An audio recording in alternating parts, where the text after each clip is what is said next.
York acid سر، سب سے پہلے تو یہ بتائیے کہ یہ ہے کیا، یہ ایسڈ سے کیا مراد ہے، اور یہ ہماری باڈی میں بنتا کیسے ہے، اور اس کے فائدے کیا ہیں اور نقصان کیا ہیں؟ فار ایگزامپل آپ ان غذاؤں کا استعمال کر رہے ہیں جیسے بڑا گوشت ہو گیا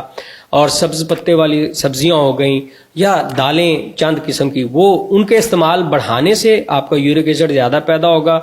اس کے بعد اگر آپ میں وہ انزائم کی کمی ہے جو کہ فیملیز میں یہ چیزیں رن کرتی ہیں تو وہ یورک ایسڈ کا شکار ہوتے ہیں، یا آپ کے کڈنیز نارمل ہیں لیکن اتنے مستند نہیں ہیں، اتنے اچھے طریقے سے یورک ایسڈ کو ہینڈل نہیں کر پا رہے۔ یہ سب سے موسٹ کامن کاز ہوتی ہے کہ کڈنیز اس کو ایکسپیل نہیں کر سکتے باڈی سے۔ اس کی 2-3 وجہ ہیں، ایک بنیادی خرابی ہو سکتی ہے، دوسرا پانی کی کمی، ہم بہت زیادہ پانی نہیں پیتے۔ سردیوں میں تو ہمارے ہاں لوگوں کو ویسے ہی ہوتا ہے کہ پانی نہیں پیتے، وہ زیادہ تر باقی گرم مشروبات لے لیتے ہیں، تو سمپل واٹر ٹیک انہینس کرنے سے بھی ہمارے یورک ایسڈ کا عمل جو ہے نا وہ بہتر ہو جاتا ہے۔ تو یورک ایسڈ ہمارے یہاں نیچرلی پروڈیوس ہو رہا ہے، جب جسم سے نکل نہیں پاتا یا ضرورت سے زیادہ بنتا ہے تو ہم اس کا بیماری کا شکار ہو جاتے ہیں۔ سر یورک ایسڈ جو ہے یہ کن کن خوراکوں سے یا کون سی خوراک سے یہ پروڈیوس ہوتا ہے سر؟ اس کو کہتے تھے ڈیزیز آف لارڈس،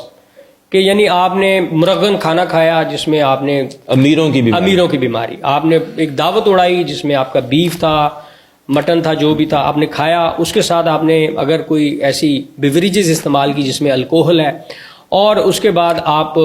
اوبیز ہیں، تو آپ میں 100% چانسز ہیں کہ کسی دن آپ کی رات کو آنکھ کھلے گی اور آپ کے پاؤں پہ جو سویلنگ آئے گی وہ ایک یورک ایسڈ کا۔ یہ ٹیپیکل سٹوری ہے، اگر آپ یورک ایسڈ کی پکچرز نکال لیں گوگل پہ تو اس میں وہ انہوں نے ایک سٹیک کے سامنے بیٹھے ہیں، having a glass of wine and their feet is swollen, اور ان کا ایک نوکر اس پہ ٹھنڈا پانی ڈال رہا ہے، کیونکہ اس وقت ادویات نہیں ہوتی تھی تو وہ اوپر سے وہ کھائے جاتے تھے، نیچے پاؤں یورک ایسڈ کی وجہ سے سوجے ہوتے تھے، اور اس وقت صرف آئس واٹر ڈالا جاتا تھا اور کوئی بیماری اس کا حل نہیں تھا۔ تو ہمارے یہاں اسی میں سارا میسج ہے کہ ہم اگر سبز پتوں والی سبزیاں بہت زیادہ استعمال کریں